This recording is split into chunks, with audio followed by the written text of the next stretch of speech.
नमस्कार, माउन्टेन समाचारमा स्वागत छ। म सचिता बुढाथोकी र म बिन्दु अधिकारी। सुरुमा अहिलेसम्मका मुख्य समाचार।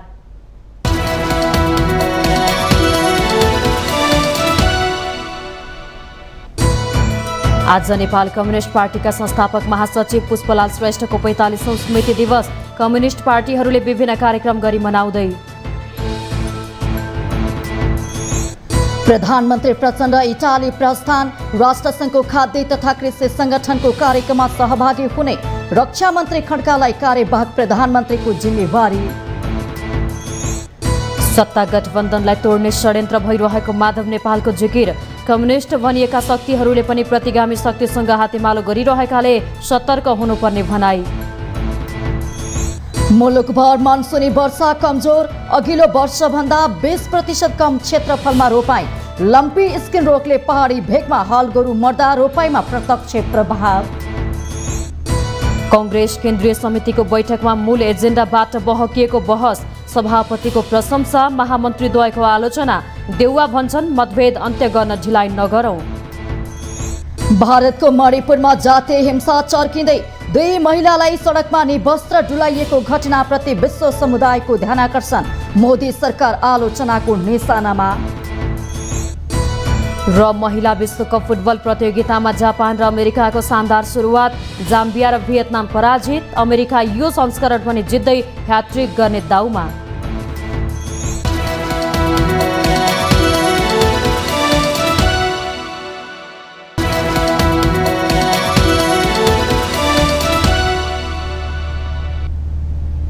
अब समाचार विस्तारमा। आज नेपाल कम्युनिस्ट पार्टीका संस्थापक महासचिव पुष्पलाल श्रेष्ठको 45औं स्मृति दिवस। नेपालका कम्युनिस्ट पार्टीहरूले विभिन्न कार्यक्रम गरी उहाँको योगदानको सम्झना आज गर्दैछन्।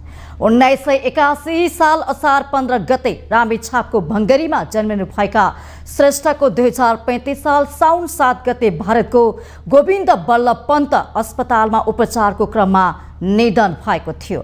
जनताका पक्षमा अधिकार स्थापना गर्ने लक्ष्यका साथ पुष्पलालले 2006 साल वैशाख 10 मा भारतको कोलकाताको श्याम बजारमा नेपाल कम्युनिस्ट पार्टीको स्थापना गर्नु भएको थियो।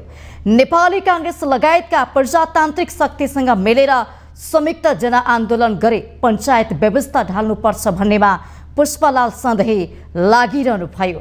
अध्ययनशील नेताको रूपमा परिचित पुष्पलालले नेपालको गहिरो इतिहास अध्ययन गर्नुका साथै केही पुस्तक पनि प्रकाशन गर्नु भएको थियो। शहीद गङ्गालाल श्रेष्ठका माइला भाइ पुष्पलाल दाजुको हत्या भएपछि 15 वर्षकै उमेरमा राणाशाही विरोधी आन्दोलनमा सक्रिय हुनु भएको थियो। 2017 सालमा राजा महेन्द्रको कदमपछि उहाँले भूमिगत जीवन बिताउनु भयो। सरकारले पुष्पलालको सम्मानमा राष्ट्रिय पुरस्कार समेत स्थापना गरेको छ।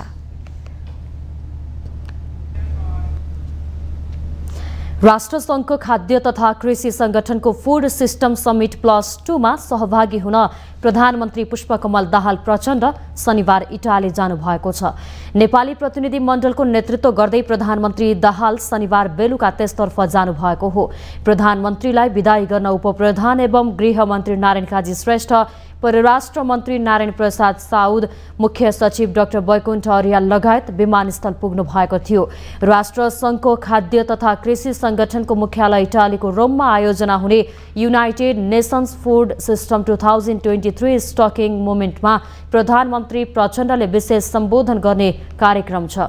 प्रधानमन्त्री प्रचण्ड साउन 8 गते कार्यक्रमको उद्घाटन सत्रमा सहभागी हुनुहुनेछ। यस्तै अति कम विकसित मुलुकको अध्यक्षको हैसियतमा उहाँले विशेष सम्बोधन गर्ने कार्यक्रम तय भएको परराष्ट्र मन्त्रालयले जनाएको छ।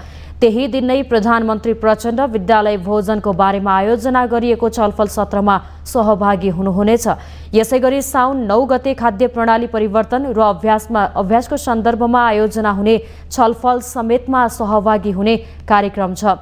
भ्रमणका क्रममा प्रधानमन्त्री प्रचण्डले राष्ट्रसङ्घका उच्च अधिकारीसँग साइड लाइनमा भेटवार्ता गर्ने कार्यक्रम तय भएको छ। खाद्य तथा कृषि संगठनका महानिर्देशक, विश्व खाद्य कार्यक्रमका कार्यकारी निर्देशक, कृषि विकासका लागि अन्तर्राष्ट्रिय कोषका अध्यक्ष लगायतका संयुक्त राष्ट्रसङ्घीय अधिकारीसँग प्रधानमन्त्री दाहालले भेटवार्ता गर्ने बताइएको छ। नेपालको खाद्य सुरक्षाका अलावा नेपालले भोगिरहेको चुनौती एवं अन्तर्राष्ट्रिय सहयोगका बारेमा समेत त्यस अवसरमा महत्त्वपूर्ण छलफल हुने कार्यक्रम छ। यस्तै रोममा गैर आवासीय नेपाली सङ्घले आयोजना गर्ने अन्तर्क्रियामा प्रधानमन्त्री प्रचण्ड सहभागी हुनुहुनेछ। प्रधानमन्त्री प्रचण्ड नेतृत्वको भ्रमण दलमा स्वकीय सचिव एवं छोरी गङ्गा दाहाल, कृषि मन्त्री डाक्टर वेदुराम भुसाल, राष्ट्रिय योजना आयोगका सदस्य डाक्टर जयकान्त राउत लगायत सहभागी हुनुहुन्छ। भ्रमण पूरा गरी प्रधानमन्त्री यही साउन 12 गते स्वदेश फर्कने कार्यक्रम छ। नेकपा एकीकृत समाजवादीका अध्यक्ष एवं पूर्व प्रधानमन्त्री माधव कुमार नेपालले सत्तारूढ गठबन्धनलाई तोड्ने अनेक षड्यन्त्र भइरहेको दावी गर्नु भएको छ। अध्यक्ष नेपालले कांग्रेसलाई कम्युनिस्टहरूको शत्रु हो भन्ने पारेर पनि सत्तारूढ गठबन्धन फुटाउन सक्ने भएकाले त्यसप्रति सचेत रहन आग्रह गर्नु भएको हो। काठमाडौँमा आयोजित समाजवाद बहस र संघर्ष विषय कार्यक्रममा उहाँले एमाले प्रति लक्षित गर्दै कम्युनिस्ट भनेकाहरूले पनि प्रतिगामीहरूसँग हातुमालो गरिरहेकाले त्यसलाई बुझेर सत्तारूढ गठबन्धनलाई कायम राख्दै शक्ति वृद्धि गर्न केन्द्रित हुनुपर्ने दावी गर्नुभयो। सन्दर्भमा राजनीतिक मित्रहरू र सँगसँगै उसमा रहेका कमी कमजोरीहरू, उसका आफ्नै सीमाहरूलाई बुझेर उसमाथिको निर्भरता होइन आफ्नो शक्ति वृद्धि गर्ने कुरामा जुट्नुपर्ने भएको हुनाले त्यसलाई समेत ध्यानमा राखेर हामी अघि बढाउँ। समाजवादको बारेमा जुन बहस तपाईँहरूले अगाडि बढाइरहनु भएको छ, इन्टरनेसनल स्केलमा पनि एउटा बहस बहुत राम्रो ढङ्गले चलिएको छ। तपाईँलाई थाहा होला, ट्राइकेन्टन भन्ने एउटा इन्स्टिट्युसन छ, त्यसले पनि बहस चलाइरहेको छ। त यसमा तपाईँहरू अगाडि बढ्नुहोस्, पढ्ने बानी बसालौँ। अध्यक्ष नेपालले व्यक्तिवाद हावी भएकै कारण तत्कालीन नेकपा समेत विभाजित हुन पुगेको दावी गर्नुभयो। पुँजीवादले मुनाफा मात्रै हेर्ने भएकाले जनताको हितको लागि समाजवादको विकल्प नभएको उहाँको तर्क छ। नेकपा माओवादी केन्द्रकी उपाध्यक्ष पम्फा भुसालले बलियो कम्युनिस्ट पार्टी अहिलेको आवश्यकता भएको तर्क गर्नुभयो। एकीकृत बन्नुपर्ने बेलामा कम्युनिस्ट आन्दोलन फुट विभाजन र छरिएको स्थितिमा रहेको भन्दै फेरि बलियो कम्युनिस्ट पार्टी बनाउने कुराबाट पछि हट्न नहुने उहाँको भनाइ छ। उपाध्यक्ष भुसालले समाजवादी मोर्चा बनिसकेको र आगामी दिनमा मोर्चाको सहकारीबाट क्रमशः एकतामा पुर्याउने दावी गर्नु भएको छ। समाजवादी मोर्चामा नआएर विभिन्न कम्युनिस्ट पार्टीका छातामा रहेकाहरूलाई पनि एउटैमा ल्याउने प्रयास जारी रहने उहाँको भनाइ छ। सक्दिनौँ, त्यसैले एउटा बलियो कम्युनिस्ट केन्द्र बनाउने कुरा हो। अहिले सुखद कुरा छ, हामीले समाजवादी मोर्चा निर्माण गरेका छौँ। सरकार र सदनमा भएका वा नभए पनि एउटा कम्युनिस्ट सिद्धान्त र समाजवादप्रति निष्ठावान पार्टीहरूका बिचमा मोर्चा बनेको छ। यसको उद्देश्य कर्मशः मोर्चाको सहकारीबाट एकतामा पुर्याउने हो। कम्युनिस्टहरू एक ठाउँमा नउभिए नयाँ पुँजीवादीहरूको उदय हुने उपाध्यक्ष भुसालको भनाइ छ।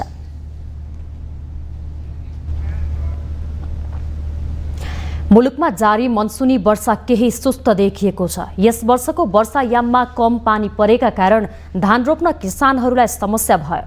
पछिल्लो एक सातादेखि मनसुनी वर्षा पर्याप्त मात्रामा भएको छैन।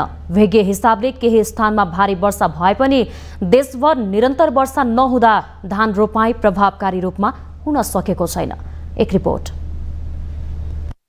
कृषि तथा पशुपन्छी विकास मन्त्रालयका अनुसार कृषि विभागको यही साउन 5 गतेसम्मको तथ्याङ्क हेर्ने हो भने मुलुकभर 68% मात्र रोपाई सम्पन्न भएको छ। गत वर्ष साउन 5 गतेसम्म 88% रोपाई सम्पन्न भएको थियो।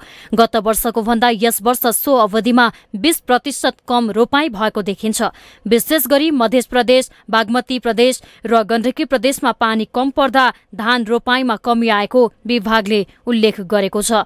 जल तथा मौसम विज्ञान विभाग मातहतको मौसम पूर्वानुमान महाशाखाका अनुसार हाल देशमा मनसुनी वायुको आंशिक प्रभाव रहेको छ। मनसुनको न्यूनचापीय रेखा सरदर स्थानको दक्षिणतिर अवस्थित रहेको छ। यही कारणले तुलनात्मक रूपमा कम वर्षा भएको महाशाखाको भनाइ छ। कृषि विभागको विवरणमा कर्णाली प्रदेशमा विशेष गरी लम्पी स्किन रोगका कारण गोरुको अभाव भई रोपाई थोरै प्रभावित भएको उल्लेख छ। सुदूरपश्चिम प्रदेशमा रोपाई करिब सकिएको छ। अनुसारै मनसुन सक्रिय भइरहँदा रासायनिक मलको उपलब्धता सुनिश्चित हुँदा र लम्पी स्किन रोगको प्रभाव कम हुँदै जाँदा धान रोपाई हुने प्रतिशत क्रमशः बढ्दै जाने विभागको अपेक्षा छ। मध्य तराईमा साउन मसान्तसम्ममा नै रोपाई हुने गरेका सन्दर्भमा साउन मसान्तसम्ममा 90 देखि 95% सम्म रोपाई हुने अनुमान गरिएको विभागले उल्लेख गरेको छ। मध्य तराईमा साउन मसान्तसम्म नै रोपाई हुने गरेका सन्दर्भमा साउन मसान्तसम्ममा 90 देखि 95% सम्म रोपाई हुने अनुमान गरिएको विभागले उल्लेख गरेको छ। तुलनात्मक रूपमा कोशीमा रोपाई घटेको छ। गत वर्ष साउन 5 सम्म 80% रोपाई भएकोमा अहिले 73% मात्रै सकिएको छ। रोपाई घट्दा धान चामल आयात बढ्ने जानकार बताउँछन्। नेपालमा मुख्यतः भारतबाट धान चामल आयात हुन्छ। चालु आर्थिक वर्षको 11 महिनामा 18 अर्ब 15 करोडको धान आयात भएको छ भने 32 अर्ब 87 करोडको चामल आयात भएको छ। रोपाई कम हुँदा आयात थप बढ्न सक्नेछ। जल तथा मौसम विज्ञान विभाग अन्तर्गतको हावापानी विश्लेषण शाखाका अनुसार जारी मनसुनमा हालसम्म देशभर 37% मनसुनी वर्षा भएको छ। जुन 1 देखि जुलाई 21 तारिकसम्म देशभर सरदर 538.2 मिलिमिटर वर्षा भएको छ। जुन सरदर वर्षाकै हाराहारीमा छ। पुरै मनसुन अवधिभर अर्थात् 4 महिनामा नेपालमा 1462 मिलिमिटर वर्षा हुन्छ। यस वर्षको मनसुन गत जेठ 31 गतेदेखि नेपालमा प्रवेश गरेको हो। नेपालमा सरदर जुन 13 देखि अक्टोबर 2 तारिकसम्मको अवधिलाई मनसुन मानिन्छ। यसअघि विगतका वर्षभन्दा यो वर्ष मनसुनी वर्षामा कमी हुने प्रक्षेपण गरिएको थियो। माउन्टेन टेलिभिजन एचडीका लागि बिन्दु अधिकारी, काठमाडौँ। गर्मीयाम सुरु भएसँगै गाई भैँसीमा लम्पी स्किन रोग महामारीको रूपमा फैलिएको छ। गत आर्थिक वर्षको माघ महिनामा पहिलो पटक झापामा देखा परेको लम्पी स्किनको प्रकोपबाट हालसम्म 28,424 पशुको मृत्यु भइसकेको छ। केही समय यता रोग प्रतिरोधात्मक पशु खोप उपलब्ध हुनुले केही राहत भने किसानहरूले गरेका छन्। यद्यपि सन्तोषजनक मान्न सक्ने अवस्था भने देखिँदैन। हेरौँ यो रिपोर्ट। गत आर्थिक वर्षको माघ महिनामा पहिलो पटक झापामा देखा परेको लम्पी स्किनबाट हाल देशभरका 77 जिल्लामा महामारीको रूपमा फैलिएको छ। सन् 2077मा नेपालको पूर्वी जिल्लामा यो रोगको प्रकोप पहिलो पटक गाई भैँसीमा देखिएको थियो। यस वर्षको वैशाखदेखि हालसम्म 7,79,117 पशु लम्पी स्किनबाट संक्रमित भएका छन्, जसमा कोशी प्रदेशमा 2,14,000 भन्दा बढी, मधेसमा 5,000, बागमतीमा 40,000, गण्डकीमा 48,000, लुम्बिनीमा 74,000, कर्णालीमा 2,15,000, सुदूरपश्चिममा 2 लाख बढी गाई भैँसी लम्पी स्किनबाट संक्रमित भएका छन्। लम्पी स्किनबाट झण्डै 8,79,117 पशु संक्रमित हुँदा 28,424 पशु मरेको पशु सेवा विभागको तथ्याङ्क छ। यस्तै 2,56,186 पशुलाई लम्पी स्किन विरुद्ध खोप लगाइएको छ। यो रोग लाग्ने रोगको चाहिँ अठारो अवधि इन्क्युबेसन पिरियड करिब 2 हप्ता सम्मको हुन्छ। गिर्खाहरू शरीरबाट चाहिँ छुटिँदाखेरि त्यसमा चाहिँ अल्सर जन्ने अल्सरेटेड उनहरू पनि बन्न जान्ने हुँदाखेरि यो चाहिँ एकदमै पशुको लागि पीडाजनक हुन्छ, बढी दुखाइ हुने र पशुको मृत्यु चाहिँ विशेष गरी रोगको यो जुन ज्वरोको कारणले सुरुमा भाइरस जाने रोग भएको हुनाले यसको चाहिँ खासै उपचार पनि हुँदैन र शरीरका सबै अङ्गहरू चाहिँ प्रभावित हुन्छ। त्यसैले सुरुको अवस्थामा नै रोगलाई चाहिँ पहिचान गर्ने, थप रोग फैलिन नदिन विकास साझेदार संस्थाहरूसँग खोप ल्याउन पहल भइरहेको विभागको भनाइ छ। हाल 753 पालिकामा 1 लाख रुपियाँ रकमान्तर वितरण गरिएको तथा रोग नियन्त्रणका लागि 1 गाउँ 1 प्राविधिक 1 पालिका 1 भेटेनरी अभियानलाई पूर्णता दिएको विभागको दाबी छ। अहिले विशेष गरी यो रोगको लागि चाहिँ नेथलिङ स्ट्रेनका खोपहरू मात्रै प्रयोग गरेका छौँ हामीले। नेपालमा यो खोप नै प्रभावकारी भएको छ। यो दक्षिण पूर्वी एसियाको लागि यो नयाँ रोग हो। विगत केही वर्षदेखि यो रोग चाहिँ नेपाल, भारत, पाकिस्तान, बङ्गलादेश, इन्डोनेसिया लगायतका देशहरूमा चाहिँ फैलिरहेको अवस्था थियो भने अहिले 3वटा विभिन्न आयातकर्ताहरूले चाहिँ खोपहरू ल्याउनु भएको छ। तान्जानियाको हेस्टर बायोसाइन्सको खोप आएको छ भने जोर्डनबाट र टर्कीबाट आएका खोपहरू नेपाली बजारमा उपलब्ध छ।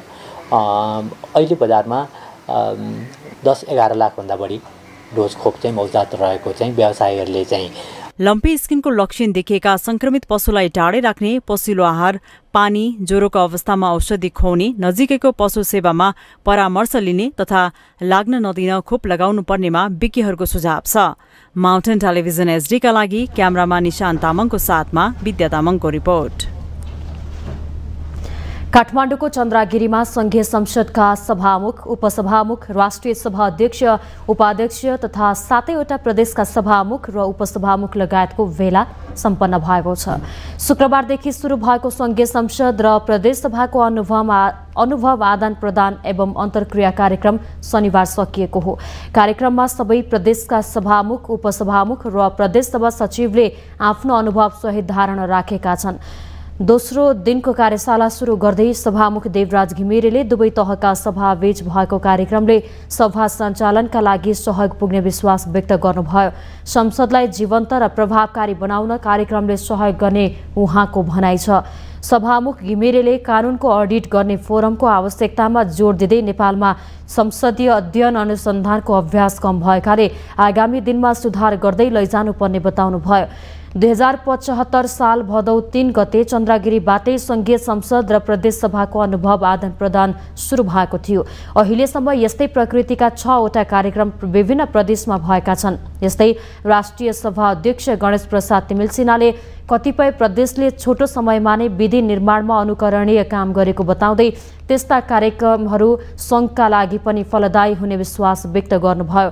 आइतबार संसद भवन नयाँ बानेश्वरमा सभामुख, राष्ट्रिय सभा अध्यक्ष र सबै प्रदेशका सभामुख, उपसभामुख समेतको उपस्थितिमा भेलाका निष्कर्षहरू सुनाउने कार्यक्रम राखिएको छ। माउन्टेन समाचारमा पालो भएको छ ब्रेकको।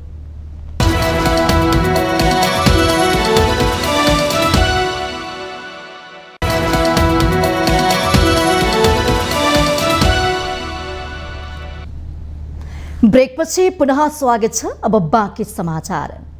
नेपाली कांग्रेसका सभापति एवं पूर्व प्रधानमन्त्री शेरबहादुर देउवाले पार्टीभित्र देखा परेका मतभेदलाई तत्काल अन्त्य गर्न अति आवश्यक भएको बताउनु भएको छ।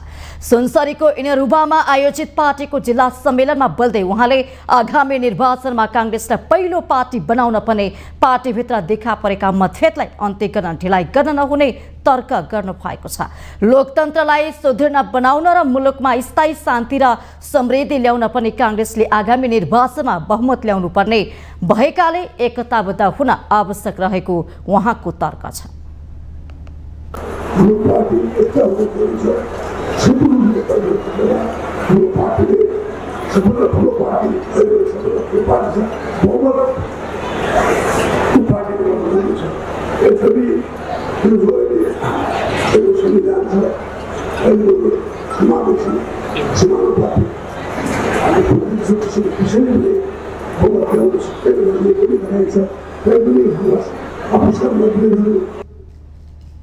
सभापति देउवाले पार्टीभित्र एकता कायम भए कांग्रेसले आगामी निर्वाचनमा बहुमत ल्याउने दावी समेत गर्नु भएको छ। उपप्रधानमन्त्री तथा रक्षा मन्त्री पूर्णबहादुर खड्काले लोभ र डरमुक्त भई नेपाली जनताको आकांक्षालाई सम्बोधन हुने गरी सरकारले काम गरिरहेको दावी गर्नुभएको छ। काठमाडौँको सुन्दरी जल स्थित बीपी संग्रहालयमा आयोजित बीपी कोइराला राष्ट्रिय पुरस्कार 2079 समर्पण समारोहलाई सम्बोधन गर्दै उहाँले वर्तमान सरकारले बीपी कोइरालाबाट प्रेरित भएर कुनै पनि खालका लोभ र डरमुक्त भई नेपाली जनताको आकांक्षालाई सम्बोधन गर्ने काममा लागि परेको दावी गर्नुभयो। उपप्रधानमन्त्री खड्काले बीपीले 2015 सालमा जननिर्वाचित पहिलो प्रधानमन्त्रीको रूपमा नेपाली जनताको पक्षमा गर्नुभएको क्रान्तिकारी निर्णयहरूबाट वर्तमान सरकार प्रेरित रहेको समेत बताउनुभयो। त्यो सरकारमा गराएको प्रतित्वले उहाँको चिन्तन, उहाँको सोच, उहाँले परिकल्पना गरेको समानता, सहभागिताको, सामाजिक न्यायको कुराहरू मात्र होइन, उहाँले त्यति बेला चाल्नुभएका सरकारका निर्णयहरू मार्फत तत्कालीन अवस्थाका कुरीतिहरूलाई, व्यथितिहरूलाई, जमिनदारी प्रथालाई, भूमिको बन्दोबस्तलाई,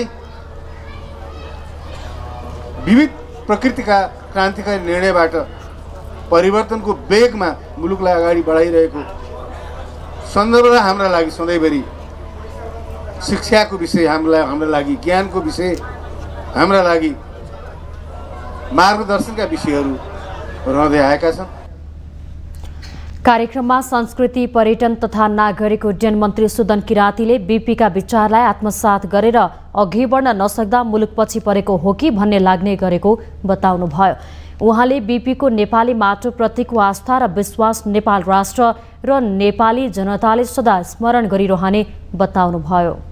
समाजवाद हुनुपर्छ भनेर उहाँले नेपाली माटोको विचारको आविष्कार गर्नु खोजिराख्नु भएको रहेछ। आज त्यो मूल्य हामीले आत्मसात गर्न सकेका छौँ कि छैनौँ?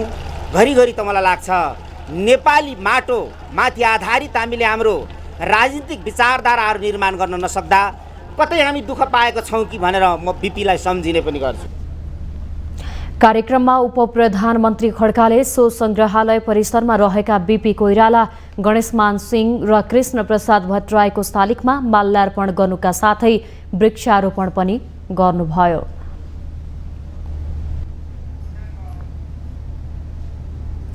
करिब 1 वर्षपछि बसेको नेपाली कांग्रेसको केन्द्रीय समिति बैठक साउन 2 गतेदेखि जारी छ। पार्टीभित्रको चर्को असन्तुष्टि अनि लामो समयदेखिको विवादका सुल्झाउन बैठक केन्द्रित हुने अपेक्षा कम हुँदै गएको छ। चौथो दिनको समयको बैठकमा कांग्रेसका केन्द्रीय सदस्यहरू नयाँ एजेन्डा र रणनीति भन्दा पनि आफ्नो गुडको बचाउमै केन्द्रित देखिएका छन्। तर पार्टीको भविष्यलाई लिएर सबैको चिन्ता भने उस्तै छ। संस्थापन पक्ष इतर पक्षमाथि निशाना साध्ने र संस्थापन पक्ष आफ्नो बचाउमा बढी लाग्दा पार्टीका एजेन्डा ओझेलमा परेका छन्। हेरौँ रिपोर्ट। साउन 2 गतेबाट सुरु भएको कांग्रेस केन्द्रीय समिति बैठकमा पार्टीको 1 वर्ष कार्ययोजना सहित 10 वटा एजेन्डा छलफलका लागि प्रस्तुत भएका छन्। तर अधिकांश सदस्यले सभापति र महामन्त्रीको कार्यशैलीलाई लिएर गुटगत प्रक्षेपण र आरोप प्रत्यारोपमा समय खर्चिएका छन्। नेतृत्वको कमजोरी भइरहेको सदस्यहरूले समेत पार्टीको भावी रणनीति र कार्यदिशाबारे सृजनात्मक प्रस्ताव र सुझाव राखेका छैनन्। अधिकांश केन्द्रीय सदस्यहरूले आफ्नो गुटको कुरा राख्ने र अर्को गुटको आलोचनामै समय बिताइरहेका छन्। पार्टीभित्र बलियो पकड भएका सभापति शेरबहादुर देउवा, समर्थकको महामन्त्री गगन थापा र विश्वप्रकाश शर्मामाथि प्रश्न मात्रै उठाएनन्, महामन्त्रीहरूको विकल्प खोज्नुपर्ने सम्मका आवाजहरू उठेका छन्। अझ देउवा पत्नी आर्जु राणाबाट त महामन्त्री थापाको प्रस्ताव एनजिओको विशलिस्ट जस्तो भएको टिप्पणी सुनियो। र अर्को आफ्नै पार्टीलाई चाहिँ ओपनमा क्रिटिसाइज गर्न छोड्नु पर्यो। हो, कुनै पनि राजनीति भनेको असहज स्थिति हो। त्यो के अरे द्वापर युग र तृतीयमा पनि कहिले पनि राजनीति सहज थिएन। तर अहिले पनि कलियुगमा आएर हामीले राजनीति गर्नलाई असहज हुन्छ भने डराएर बस्नेहरू चाहिँ मैदान छोडेर जानु पर्यो। जो चाहिँ म गर्छु भनेर आएको छ उनीहरूले चाहिँ यो वी अग्री टु डिसअग्री भनेर पनि यो राजनीतिमा चाहिँ लागेर एउटा प्रिन्सिपलको पछाडि दौडेर जाने हो भने अनि मात्रै हाम्रो राजनीति राम्रो हुन्छ। सभापति निकट र अहिले नक्कली भुटानी शरणार्थी प्रकरणमा थुनामा परेका बालकृष्ण खाँडको विषयमा आवाज उठ्यो। संस्थापन पक्षले खाँडको बचाउमा उत्रिए भने इतर पक्षका नेता विपक्षमा। विश्वासिलो पात्र भएकै कारण तत्काल देउवा खाँडलाई एक्सन लिइहाल्ने पक्षमा हुनुहुन्न। बैठकमा संस्थापन पक्षले कांग्रेस पहिलो पार्टी बनेको, उम्किसकेको सत्ता र राष्ट्रपति लिएको विषयमा देउवालाई जस दिइरहँदा इतर पक्ष भने पार्टी विधान विपरीत चलेको, सरकारमा भए पनि काम गर्न नसकेको भन्दै नेतृत्वको आलोचना गरे। अहिलेको स्वास्थ्य भन्दा अब आउने स्वास्थ्य अझै राम्रो बनाउनु पर्छ भन्नेमा हामी जान जरुरी छ। शिक्षाका पक्षमा हामीले बहस गर्न आवश्यक छ। यी विषयले हामीले अगाडि लगेर गयौँ। जनताले पाएका दुःखहरूलाई सहज कसरी बनाउन सकिन्छ, यातायातका पक्षमा, सडकका पक्षमा अहिलेसम्म हामीले एउटै सडक पूर्व पश्चिम राजघाटमा एउटै सडक बनाएका छौँ। अन्य देशहरूले हामीसँग आएका देशहरूले 4-4 लाइनको, 8 लाइनको, 16 लाइनको सडकहरू बनाइसक्यो। हामी त्यही सडकहरूमा छौँ। तीनै तहको निर्वाचनमा गठबन्धन गरे पनि कांग्रेसले अपेक्षा गरे अनुसार नतिजा हात पार्न सकेन। अझ संघको निर्वाचनमा त झन समानुपातिक तर्फ 7% मत घट्यो।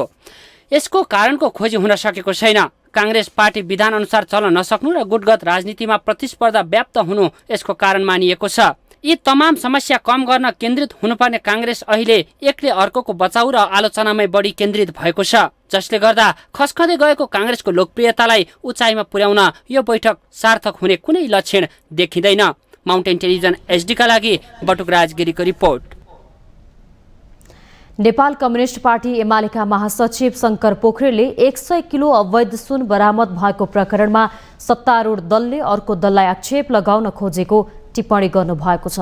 सुन प्रकरणमा सत्तामा रहेका विशेष गरी माओवादी पक्षधरहरूबाट अरूको गालामा बियाँ टाँस्ने धन्दा जारी रहेको धारणा उहाँले सामाजिक सञ्जाल मार्फत सार्वजनिक गर्नुभयो। के कुनै एउटा राम्रो काम गरेका आधारमा सत्ता पक्षधरहरूले सबै प्रकारका कमजोरीबाट उन्मुक्ति पाउनु पर्दछ भन्ने सत्तापक्षीय दृष्टिकोण हो भन्दै महासचिव पोखरेलले प्रश्न गर्नुभयो। 100 किलो सुन प्रकरणमा पनि राजस्व अनुसन्धान विभागको नेतृत्वले जस पाएकै छ उहाँले फेसबुक पेजमा लेख्नुभयो। महासचिव पोखरेलले एयरपोर्टको प्रशासन, सुरक्षा निकाय र भन्सार प्रशासन कहाँ कसको संलग्नता छ र कसको संरक्षण छ यो प्रश्न पनि नागरिक चासोको विषय बनाउन आवश्यक रहेको बताउनुभयो। राष्ट्रको प्रतिष्ठामा नै आँच आउने यस्तो विषयमा गम्भीर बनाऊ भन्दै उहाँले आशंकित सबैलाई छानबिनको दायरामा ल्याउन विलम्ब गर्न नहुने प्रश्न पार्नुभयो।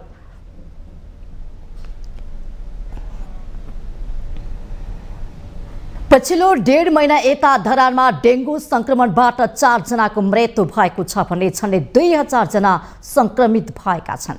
जेठ तेस्रो साता यता धरान स्थित बीपी कोइराला स्वास्थ्य विज्ञान प्रतिष्ठानमा उपचार 4 जना डेंगू संक्रमितको मृत्यु भएको हो। प्रतिष्ठानका सहप्रवक्ता डाक्टर चूडामणि पोखरेलका अनुसार मृतक 1 जना बाहेकमा उच्च रक्तचाप, मधुमेह जस्ता दीर्घ रोग पनि देखिएको थियो। यता धरान उपमहानगरपालिका स्वास्थ्य महाशाखाको तथ्याङ्कमा भने हालसम्म धरानमा 1 जना मात्र डेंगूको संक्रमणबाट मृत्यु भएको उल्लेख छ।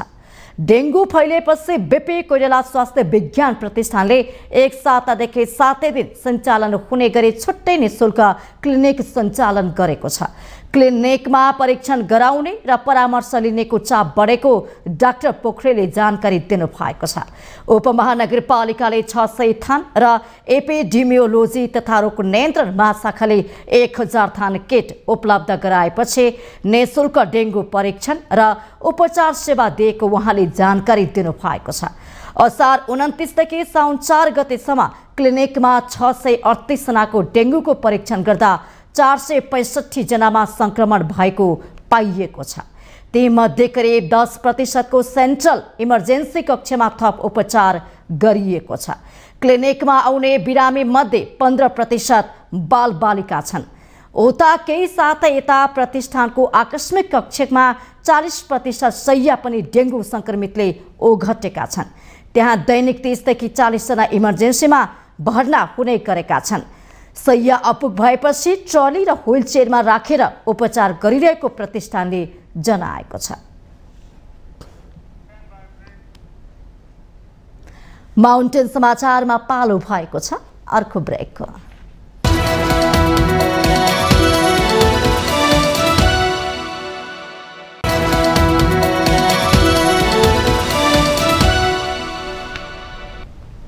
ब्रेकपछि स्वागत छ। अब बाँकी समाचार। आर्थिक वर्ष 2079-80 मा पेट्रोलियम पदार्थको आयात 13% घटेको उत्साहजनक तथ्याङ्क छ। विभिन्न कारणले इन्धनको आयात घटेर केही खर्च बाहिरिनबाट जोगिएको यो अवस्थाको सदुपयोग अबको आवश्यकता हो। नेपालको काहाली लाग्दो व्यापार घाटाको प्रमुख हिस्सा बनिरहेको इन्धन आयात कम गर्न यो सुनौलो अवसर हो। एक रिपोर्ट। गत आर्थिक वर्षमा मुलुकमा पेट्रोलियम पदार्थको आयात 13% घटेको छ। पेट्रोलियम पदार्थको आयात 13% घटेर 2 खर्ब 81 अर्ब 73 करोड 26 लाख रुपैयाँमा झरेको तथ्याङ्कलाई उत्साहप्रद नै मान्नुपर्छ। नेपाल आयल निगमका अनुसार गत आर्थिक वर्षमा डिजल, पेट्रोल, मट्टीतेल, हवाई इन्धन र एलपी ग्यास गरी 27,82,832 किलो लिटर आयात भएको छ। अघिल्लो आर्थिक वर्ष 2078-79 मा 3 खर्ब 8 अर्बको 31,89,716 किलो लिटर इन्धन आयात भएको तथ्याङ्क छ। त्यतिबेला रुस युक्रेनको युद्धका कारण अन्तर्राष्ट्रिय बजारमा पेट्रोलियम पदार्थको मूल्य बढ्दै गएपछि अझै बढी पैसा बाहिरिएको थियो। आर्थिक वर्ष 2079-80 मा मुलुकमा देखा परेको आर्थिक संकटका कारण आर्थिक गतिविधि चलायमान नहुँदा पेट्रोलियम पदार्थको आयातमा कमी हुनु प्रमुख कारण हो। तर अब मुलुकले नै प्रत्येक वर्ष कम्तीमा पनि 13% ले इन्धन आयात घटाउन घटाउन सके चुलिदो व्यापार घाटा कम गर्न निकै सहयोग पुग्छ। इन्धनको खपत कम हुँदा आयातमा घटेको यो अवसरलाई सदुपयोग गर्नु नै समयको माग हो। विकास निर्माणका काम कम हुनु, विद्युतीय गाडीको प्रयोग बढ्दै गएको र भारतमा भन्दा नेपालमा इन्धनको मूल्य महँगो हुँदा गएको आर्थिक वर्षमा आयातमा कमी भएको हो। तर ती कारणमा विकास निर्माणको काम कम भएको अवस्था भने रहनु हुँदैन। विद्युतीय गाडीको प्रयोग बढ्दै गएको अवस्थालाई भने राज्यले सदुपयोग गर्दै जसरी पनि इन्धन प्रयोग घटाउनै पर्छ। निगमका अनुसार गत आर्थिक वर्षमा डिजल आयात 19.46% घटेर 14,07,171 किलोलिटर आयात भएको छ।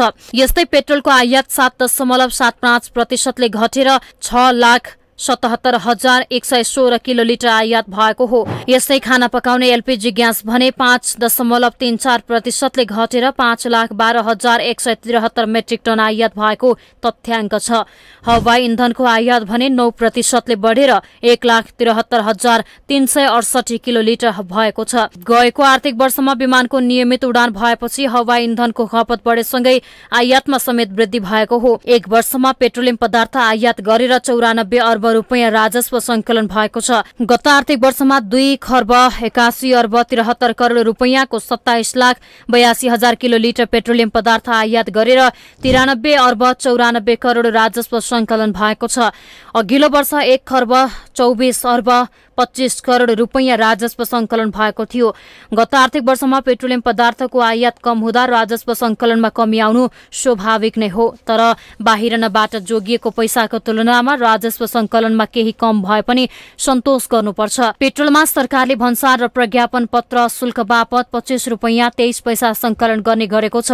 त्यस्तै सडक मर्मत सम्भार शुल्कका नाममा 4 रुपैयाँ, प्रदूषण शुल्क 1 रुपैयाँ 25 पैसा, पूर्वाधार कर 10 रुपैयाँ, मूल्य अभिवृद्धि कर 20 रुपैयाँ 71 पैसा, मूल्य स्थिरीकरणको शुल्क 1 रुपैयाँ 80 पैसा उठाउने गरेको छ। माउन्टेन टेलिभिजन एचडीका लागि बिन्दु अधिकारी, काठमाडौँ।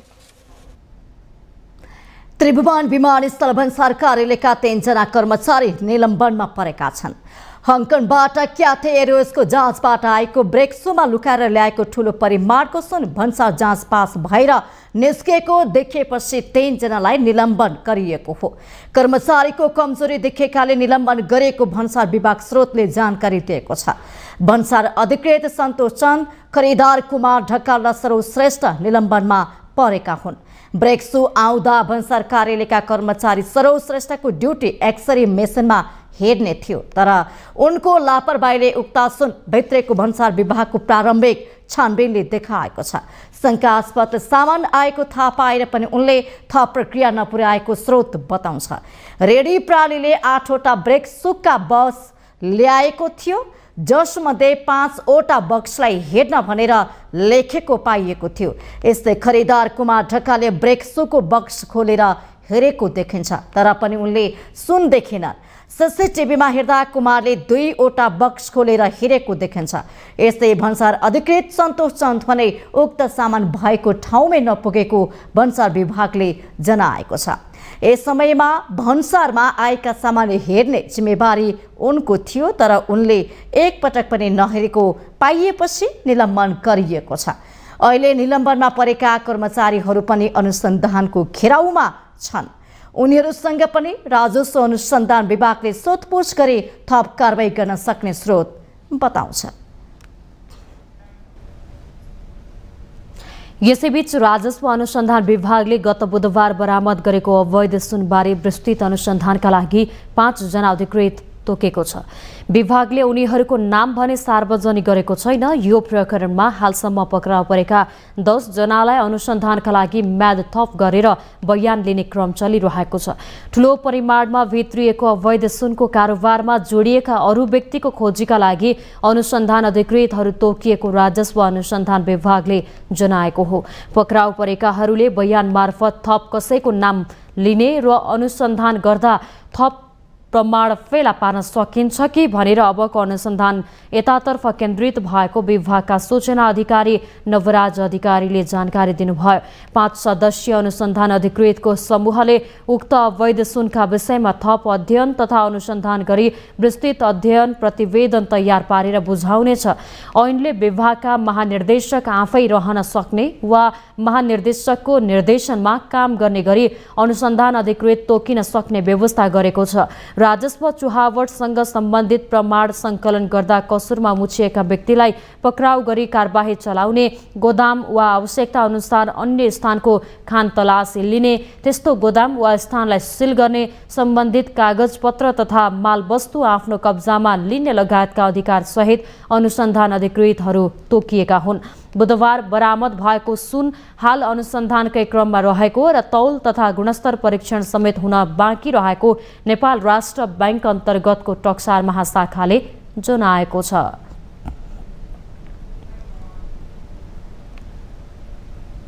दोलखा स्थित लामा बगर रोलबालिङ पर्यटन क्षेत्र प्रवर्धनका लागि स्थानीय सरकारले अग्रसरता नलिएको भन्दै सरकारवालाहरूले चिन्ता व्यक्त गरेका छन्। काठमाडौँमा आयोजित कार्यक्रममा सरकारवालाहरूले लामा बगर रोलबालिङ पर्यटनको प्रवर्धनमा स्थानीय सरकार चुकिरहेको भन्दै चिन्ता व्यक्त गरेका छन्। कार्यक्रममा पर्यटनविद वैकुण्ठ नारायण प्रधानले गौरीशङ्कर हिमाल वरपरको क्षेत्र धार्मिक पर्यटनको दृष्टिले पनि संसारका लागि महत्त्वपूर्ण गन्तव्य स्थल भए पनि त्यसको विकासको लागि स्थानीय सरकारले सरकारवाला निकायसँग छलफल समेत गर्न नचाहेको गुनासो गर्नुभयो। गौरीशङ्कर हिमाल र त्यसको आसपासका रोलबालिङ क्षेत्र पर्यटकीय गन्तव्य बन्ने र यसले स्थानीय स्तरमै आर्थिक समृद्धिको आधार निर्माण हुने उहाँको विश्वास पनि छ। लोकल गभर्मेन्टले ओनरसिप नभएको कारणले गर्दाखेरि हामीले के गर्न सकेको, के उहाँको बजेट केमा इच्छा छ, खानेपानी, बाटो, सिँचाइ, त्यो ठिक नभए हुँदैन। तर 5% वा 10% मात्रै टुरिज्म रिलेटेड बजेट छुट्याएर टुरिज्म के अरे बजेट बनाउने बेलामा टुरिज्म रिलेटेड मान्छे यसो सल्लाह गर्नुभयो भने कुनै बिग्रिने कुरा त केही पनि थिएन। यसैगरी पर्यटन व्यवसायी उमा खकुरेलले रोलबालिङ क्षेत्रलाई हिमाल आरोहणका लागि प्रशिक्षण दिने मुख्य स्थल बनाउन सकिने उल्लेख गर्दै त्यसमा विशेष ध्यान पुर्याउन पनि सरकारवाला निकायले जोड दिनुपर्ने आवश्यकता औलाउनु भएको छ।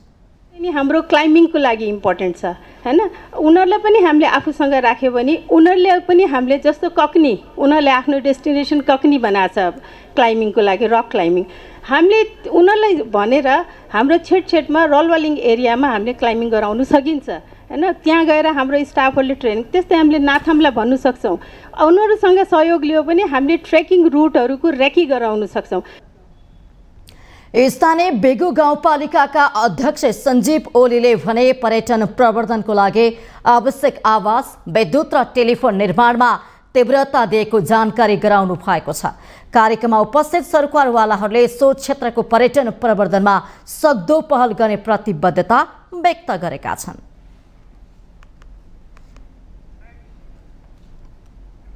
हामीसँग आर्थिक, अन्तर्राष्ट्रिय र खेल समाचार बाँकी नै छन्। माउन्टेन समाचारमा पालो भएको छ ब्रेक।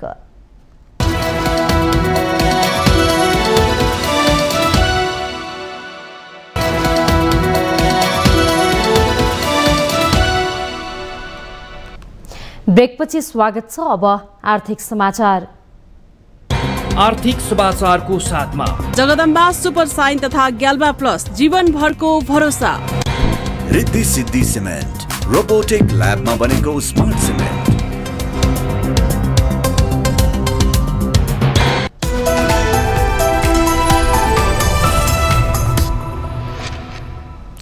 उद्योग वाणिज्य तथा आपूर्ति मन्त्री रमेश रिजालले सरकार सुनचाँदी व्यवसायलाई प्रवर्धन गर्न सकारात्मक रहेको बताउनु भएको छ। नेपाल रत्न तथा आभूषण सङ्घको असाधारण सभालाई सम्बोधन गर्दै मन्त्री रिजालले सुनचाँदी व्यवसायलाई प्रवर्धन गर्न सकारात्मक रहेको बताउनु भएको हो। उहाँले नेपाल रत्न तथा आभूषण सङ्घले व्यवसायको हक हित संरक्षणका साथै मुलुकमा रोजगारी सृजना, आयात प्रतिस्थापन र निकासी अभिवृद्धि गरी मुलुकमा राजस्वमा योगदान दिइरहेको उल्लेख गर्नुभयो। व्यवसायमा संलग्न भई देशभर छरिएर रहेका व्यवसायीहरूको छाता सङ्गठनको रूपमा रहेको यस सङ्घले व्यवसायीको हक हित संरक्षण सम्बन्धी कामका अलावा मुलुकमा रोजगारी सिर्जना, आयात प्रतिस्थापन, निकासी, अभिवृद्धि गरी राजस्वमा योगदान पुर्याउँदै आइरहेको छ। यसका लागि समस्त व्यवसायी तथा नेपाल रत्न तथा आभूषण सङ्घलाई धन्यवाद दिन चाहन्छु। साथै नेपाल सरकारले पनि यस व्यवसायलाई प्रवर्धन गर्नको लागि सदैव सकारात्मक भूमिका खेल्ने यहाँहरूलाई विश्वास दिलाउन चाहन्छु। कार्यक्रममा व्यवसायीहरूले भने सुनचाँदी व्यवसायलाई परिष्कृत र पुरस्कृत गर्न जरुरी रहेको भन्दै 2% थप सेवा शुल्क हटाउन माग गरे। 80-81 को आएको छ।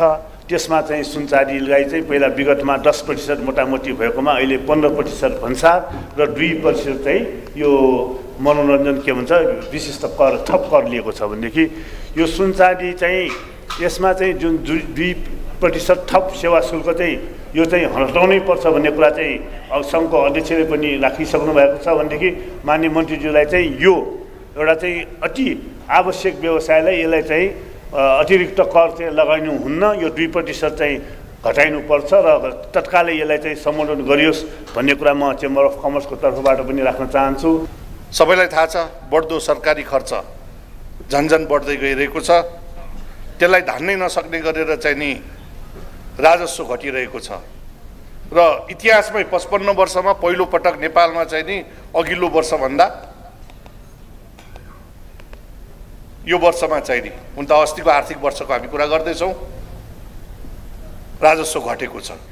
नेपालको बढ्दो व्यापार घाटा निरन्तरका लागि यस क्षेत्रको प्रबन्धनको कुनै विकल्प छैन भन्ने म पूर्ण स्पष्ट गर्न चाहन्छु।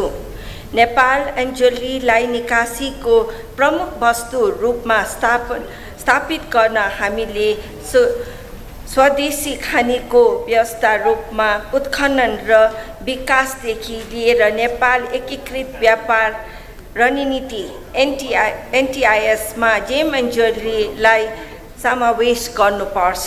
यसका लागि महासङ्घका तर्फबाट मैले र सङ्घको तर्फबाट नयाँ नेतृत्वले पहल गर्नुपर्छ। व्यवसायीहरूले विदेश जाने नेपालीले लगाएको गहना स्वदेशमा नै राखेर गएमा फर्कँदा भन्सारको झन्झटिलो नहुने व्यवस्थाका लागि सङ्घले गरेको पहल सकारात्मक भइरहेको बताएका छन्। अब पालो अन्तर्राष्ट्रिय समाचारको।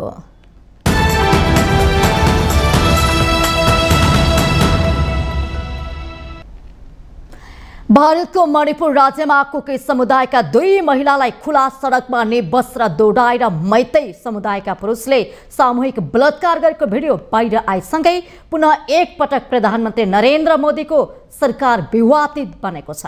गत बुधबार हेर्ने हो भने उनी समुदायका पुरुषले सामूहिक बलात्कार गरेको भिडियो सार्वजनिक भएसँगै मोदी सरकार विवादित बनेको छ। गत बुधबार फेरि उक्त घटनाले भिडिएको कुकी समुदाय यति बेला क्रोधित भएको छ। देशव्यापी रूपमा यसको विरोध भइरहेको छ। हेरौँ यो रिपोर्ट। मैतेई समुदायका पुरुषले गत मे 4 मा भारतको मणिपुर राज्यमा कुकी समुदायका 2 महिलालाई काङपोकी जिल्लाको इम्फालमा निर्वस्त्र बनाई सडकमा घिसार्दै सामूहिक बलात्कार गरेको घटनाको भिडियो सार्वजनिक भएपछि भारतभर विरोध भएको छ। यौन उत्पीडनमा परेका महिलाको उमेर 19 र 42 वर्षको रहेको बताइएको छ।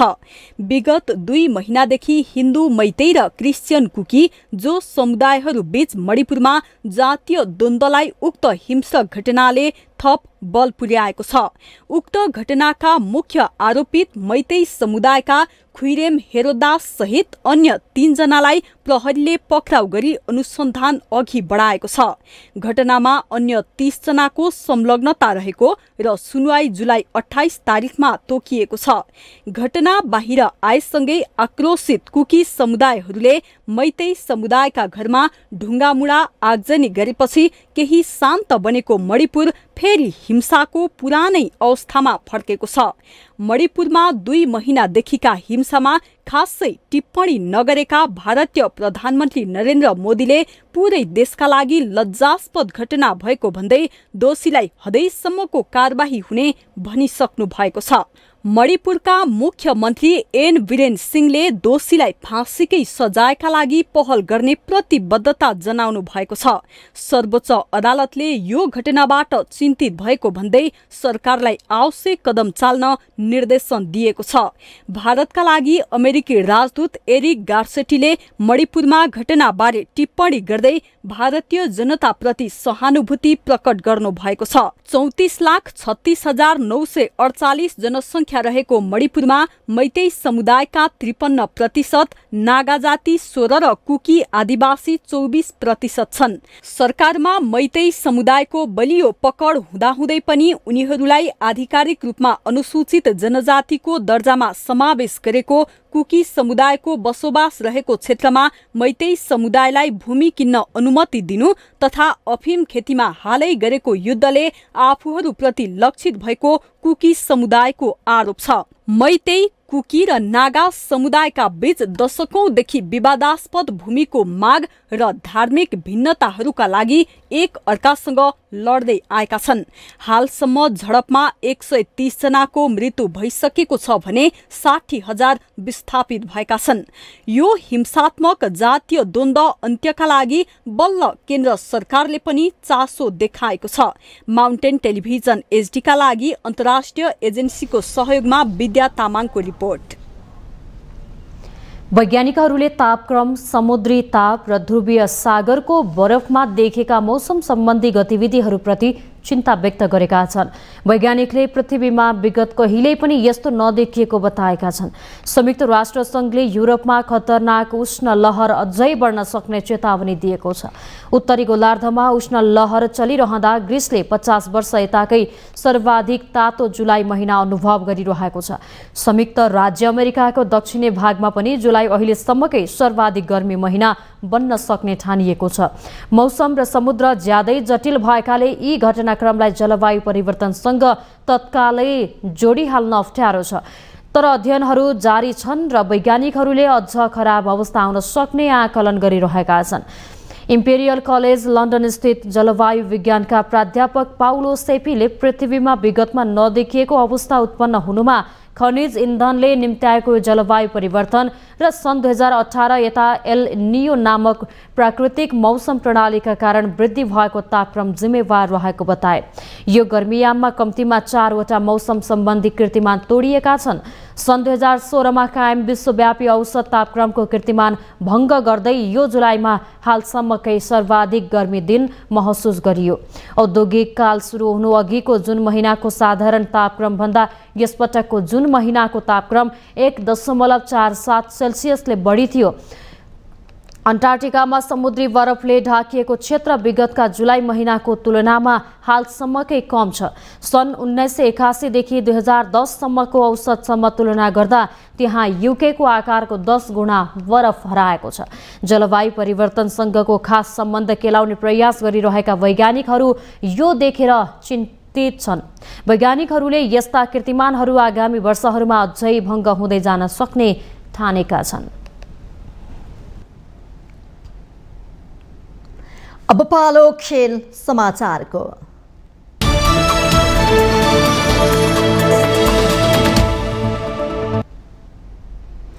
हानता माया जावाको 2 गोलको मद्दतले जापानले वुमेन्स वर्ल्ड कप 2023 मा शनिबार जाम्बियालाई 5-0 ले पराजित गर्दै उत्कृष्ट सुरुवात लिएको छ। प्रतियोगितामा डेब्यू गरिरहेका जाम्बियाले जापानले तिर्साएको चुनौती बलियोसँग सामना गर्न सकेन। जापानको लागि मिना तानाका, जोन एन्डो र रिको उकेले एक गोल गरे। उकेले पेनाल्टीबाट गोल गरिन् र त्यसअगाडि गोलरक्षक काथरिन मुसुन्डो रातो कार्ड खाएर मैदान छाड्न बाध्य रहिन्। यो सँगै जाम्बिया 10 खेलाडीमा सीमित रह्यो। त्यस जितपछि जापान गोल अन्तरको आधारमा स्पेनलाई उछिनेर शीर्ष स्थानमा रहन सफल रह्यो। उता उपाधि दावेदार अमेरिकाले पनि विजय सुरुवात गरेको छ। अमेरिकाले पनि हेर्ने भने विजय सुरुवात गरेसँगै डेब्यू टोली भियतनाममाथि 3-0 गोलको एकतर्फी जित निकालेको छ। अकल्यान्डमा भएको खेलमा अमेरिकालाई जिताउन सोफिया स्मिथले 2 गोल गर्दा लिन्डेन्से होरानाले 1 गोल थपिन्। 14 मिनेटमा स्मिथले गोल गर्दै अमेरिकालाई अग्रता दिलाइन्। पहिलो 44औं मिनेटमा अमेरिकाले अग्रता दुब्बर बनाउने अवसर गुमाएको थियो। एलेक्जेन्डर मोर्गानले प्रहार गरेको पेनाल्टी खेर जाँदा अमेरिकाले अग्रता बनाउन चुकेको हो, तर स्मिथले पहिलो हाफको अतिरिक्त 7औं मिनेटमा व्यक्तिगत र टिमको लागि दोस्रो गोल गरेकी थिइन्। यस्तै 77औं मिनेटमा लिन्डेसले गोल गरेपछि अमेरिका 3-0 को सहज जितका साथ प्रतियोगिता सुरु गर्न सफल भएको छ। सर्वाधिक उपाधि जित्ने अमेरिका यो संस्करण पनि जित्दै ह्याट्रिक गर्ने दाउमा छ।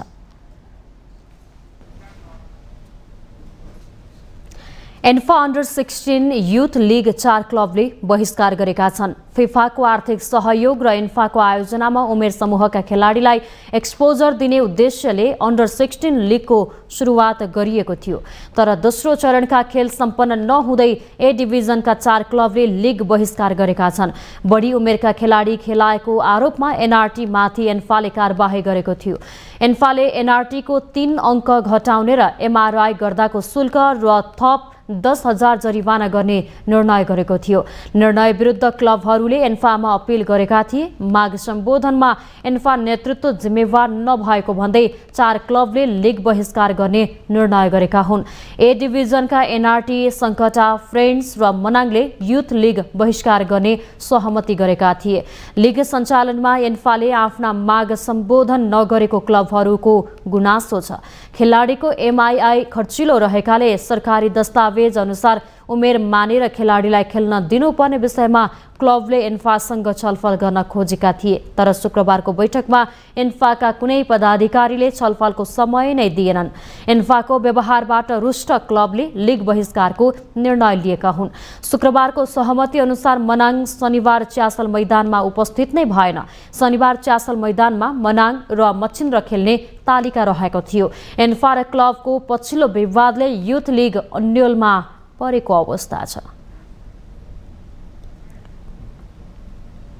माउन्टेन समाचारमा फेरि पालो भएको छ ब्रेकको।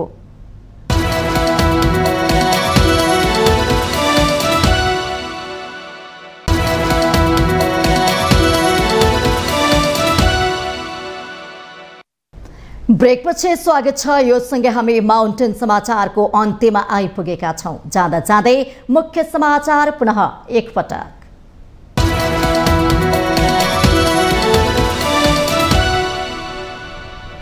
आज नेपाल कम्युनिस्ट पार्टीका संस्थापक महासचिव पुष्पलाल श्रेष्ठको 45औं स्मृति दिवस। कम्युनिस्ट पार्टीहरूले विभिन्न कार्यक्रम गरी स्मरण गर्दै।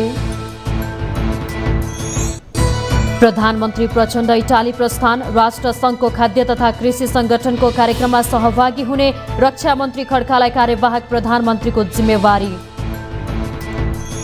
सत्ता गठबन्धनलाई तोड्ने षड्यन्त्र भइरहेको माधव नेपालको जिकिर। कम्युनिस्ट भनिएका शक्तिहरूले पनि प्रतिगामी शक्तिसँग हातेमालो गरिरहेकाले सतर्क हुनुपर्ने भनाई।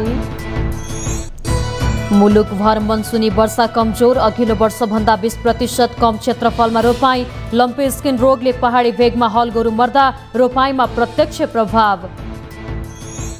कांग्रेस केन्द्रीय समितिको बैठकमा मूल एजेन्डाबाट बहकिएको बहस। सभापतिको प्रशंसा, महामन्त्री द्वयको आलोचना। देउवा भन्छन् मतभेद अन्त्य गर्न ढिलाइ नगरौं। भारतको मणिपुरमा जातीय हिंसा चर्किँदै 2 महिलालाई सडकमा निवस्त्र डुलाइएको घटनाप्रति विश्व समुदायको ध्यानकर्षण। मोदी सरकार आलोचनाको निशानामा। र महिला विश्वकप फुटबल प्रतियोगितामा जापान र अमेरिकाको शानदार सुरुवात। जम्बिया र भियतनाम पराजित। अमेरिका यो संस्करण पनि जिते ह्याट्रिक गर्ने दाउमा।